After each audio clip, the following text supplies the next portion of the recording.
Gumugulong na ang investigasyon kaugnay sa nabunyag na umano'y pananakit ng pulis sa kapwa nito pulis. Sa ngayon ay may ilang pulis na ang naalis sa pwesto.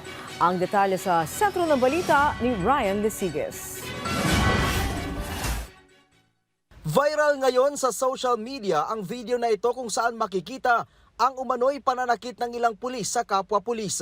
Sa video kita ang malakas na pagsampal sa pulis na ito habang nakaluhod at nakasuot ng field service uniform.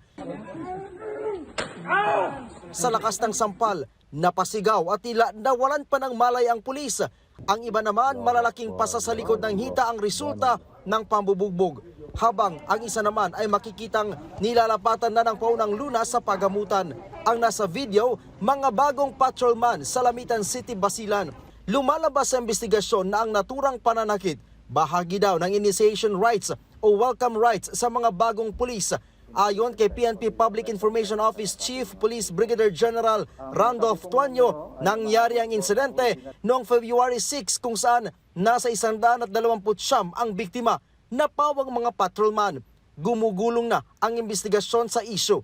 Sa katunayan, nasa 70 mga tauhan ng Regional Mobile Force Battalion 14 ang inalis na sa pwesto. Kabilang dito ang 12 pulis na direktang may kinalaman sa pambubugbog.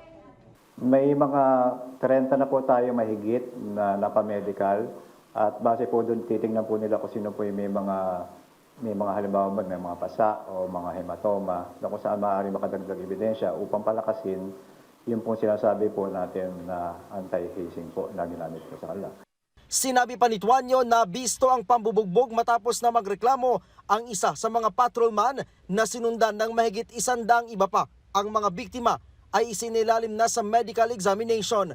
Paglilinaw ni Tuanyo, tanging exercise lamang gaya ng roll like a barrel at duck walk ang dapat sa welcoming rights. Pero tila hindi ito nasunod dahil nahaluan ito ng physical assault gamit ang arnis at mga panununtok. Mahigpit na pinagbabawal ng Philippine National Police ang anumang uri ng hazing sa lahat ng training, orientation at welcome rights ng ating mga personnel. Dapat nakadoon lang daw po tayo sa profesionalismo, disiplina at paggalang sa dignidad ng bawat miyembro. Sa ngayon, inihahanda na ng Police Regional Office Bangsamoro Autonomous Region ang kasong administratibo at kriminal laban sa mga sangkot na pulis. Inaalam pa ng PNP kung mayroong mga police commissioned officer o mga opisyal ang sangkot sa insidente. Ryan Lesiges para sa Pambansang TV sa Bagong Pilipinas.